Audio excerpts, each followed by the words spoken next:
Hey guys! Welcome back to my channel and this is Jero TV. So, sa video na to, gagawa tayo ng isang tutorial kung paano natin i-convert yung ating modem into a router. Siguro marami kayo dyan mga nakatambak na mga ganitong klaseng modem na hindi yung na masyadong ganang ginagamit.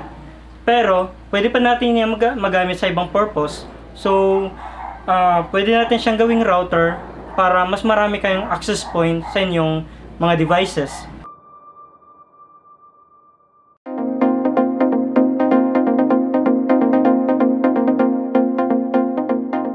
So una guys, bago tayo magsimula, kailangan muna natin i-reset sa i-restore natin sa factory default yung ating modem para maibalik natin sa original na parameters.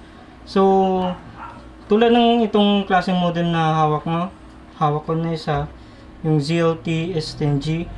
Bali, mabilis lang yung pag-reset nito. Yung cover dito sa likod, bubuksan lang natin. Tapos may makikita kayong maliit na butas dito sa bandang gilid. So ipe-press lang natin, ilulong press lang natin ng mga 3 seconds. 1, 2, 3.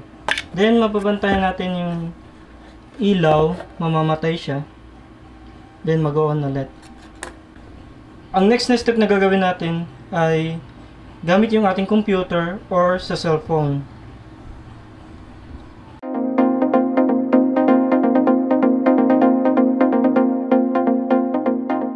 Ang unang gagawin natin guys, kukonek tayo sa ating modem.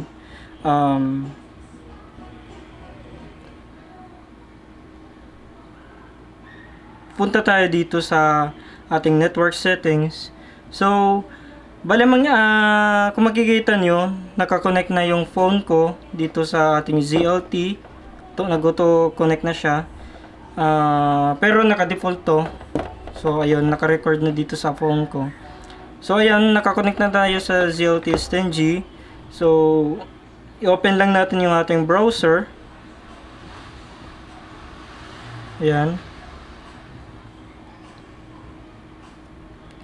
Then type lang tayo dito ng yung default IP address natin guys, makikita dito sa likod ng sticker ng ating modem kung ano yung default IP address. So, bale, yung ZLT is 192.168.254.254. So, yun yung tatype natin sa ating browser. 192.168.254.254. Yan. Then, antayin lang natin na mag-reload yung website. Tapos, zoom in lang natin para makita natin yung login. Then, click. Then user. So naka-auto save na yung password ko dito. Yung username, yung password, kung ano yung default password ng modem. Bali, ilalagay ko na rin din sa description ng video na to yung username, yung default username tsaka password para copy paste na lang. So ngayon nasa dashboard na tayo ng ating ZLT S10G. So, pupunta lang tayo, bagong lahat, kailangan mapatay muna natin yung mobile data. So, i-off ko. Ayan.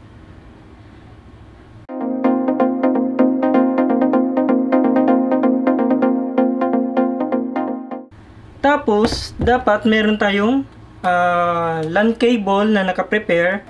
Kasi ang gagawin natin ngayon extender is through LAN cable, hindi via Wi-Fi dahil hindi capable yung ating mga modem for pag-extend through wireless. So, kailangan naka-LAN cable lang tayo dun papunta sa ating router. Yung ating router, yun yung ISP natin, either fiber, PLDT fiber or Globe fiber ba yan, or Converge, or kung anong mga klaseng services meron sa inyong bahay. Bali yun yung pinaka-ISP natin, yung router. Gaya ng gamit natin dito, naka-converge tayo.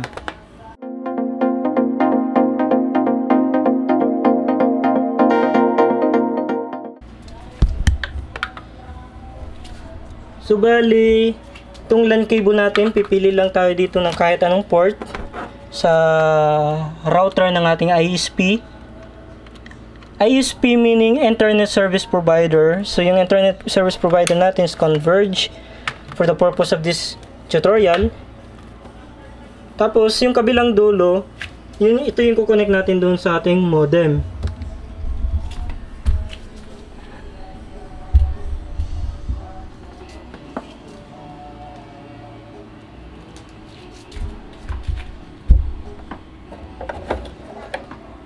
So i-connect na natin dito sa likuran, guys. Yan. Ayan.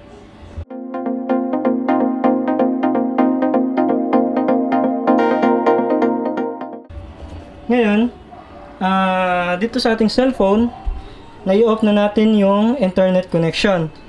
So, kung magbabrowse tayo ngayon, guys, wala pa tayong internet. Try ko sa YouTube.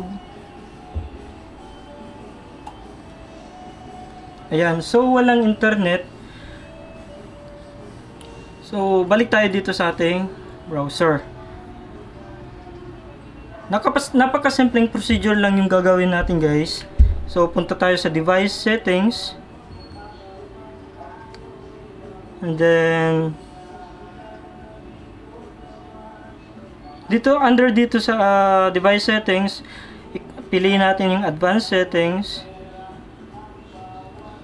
And then, makikita nyo dito, meron tayong DHCP. So, ayan. So, yung kailangan yung alamin kung ano yung gateway ng inyong, yung router ng inyong ISP.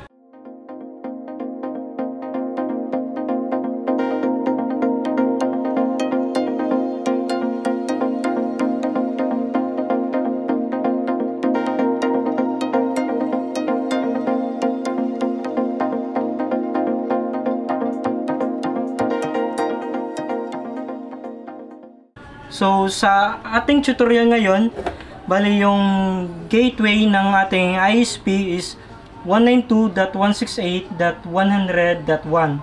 So, kailangan, guys, yung address dito, kikita nyo dito sa ating dashboard, mayroong IP address. So, ito yun yung address ng ating modem. So, kailangan yung address natin, i-realign natin sa ating router. So, bali mangyari 192.168. Yung gateway is 192.168.100.1. So, dito mag-a-assign tayo ng unique IP address. Kailangan hindi sila parehas doon sa ating sa gateway ng ating main router, yung ISP router natin. So, 192.168.100. Let's say .10. So, ayan. Ngayon, dito sa ating DHCP DNS, ayan, dito natin isi-set yung gateway ng ating router. So, tulad ng sinabi ko, yung IP address ng ating main router, which is yung Converge natin na router, 192.168.100.1. So, ayan. Tapos, isi-set natin dito yung IP pool. Kumbaga, ito yung IP pool, ito yung range ng IP address ng mga devices na magko-connect dito sa ating router extender. So, mag-start siya sa 192.168.100.100 to 200. Pwedeng gawin nyo itong .20. Nasa sa inyo yan. Depende sa inyong gusto. Pero kailangan yung IP pool natin, yung range, ay hindi dapat dapat mas greater than dito sa IP address na sinet natin sa ating modem. So, ayan. So, ayan yung range natin. Gawin lang natin 100 to 200. So, click apply. Then, yes. Pagkatapos nito, guys, re-reboot yung ating modem. Antayin lang natin na mag-reboot.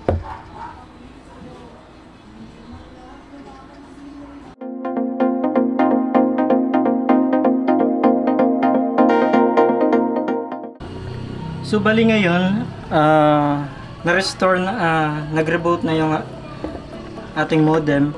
So, hanapin natin dito. Bali, ito yung Globat Home 4B828. So, i-click ko. Example.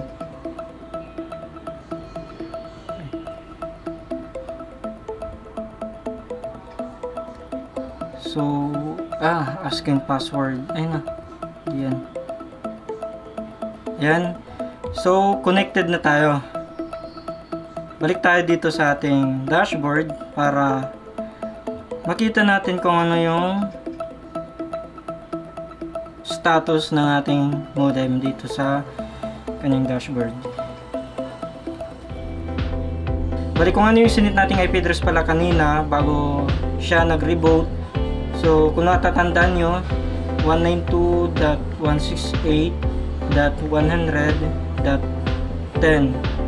Enter lang natin. So, ayan.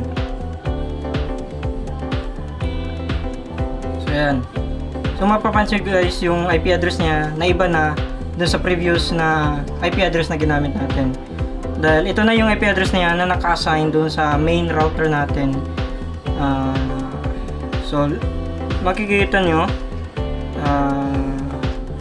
Pagkita ko lang sa inyo para sabihin nyo na, baka sakay sabihin nyo na naka-mobile data tayo. User.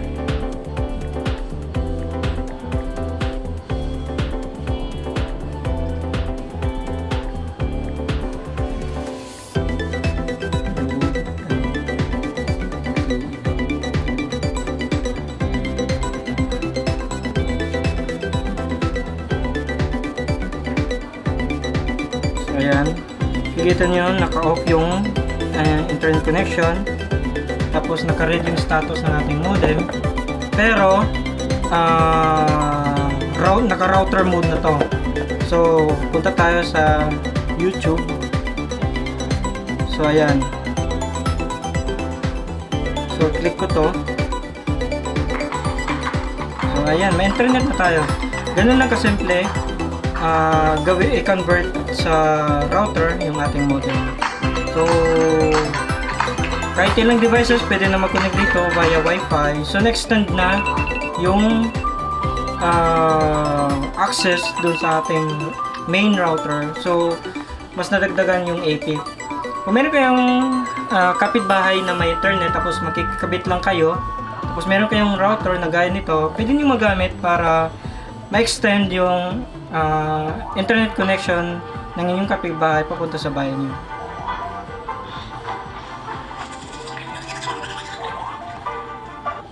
May modem ka na, may router ka pa. Kung nagustuhan mo man ang tutorial na ginawa natin ngayon, click yung subscribe button and hit the notification bell para lagi kang ma-update kapag meron tayong mga bagong video o tutorial o anumang klaseng video na medyo teke na makakatulong para mapagaan yung buhay natin. So, see you for our next video. Bye bye!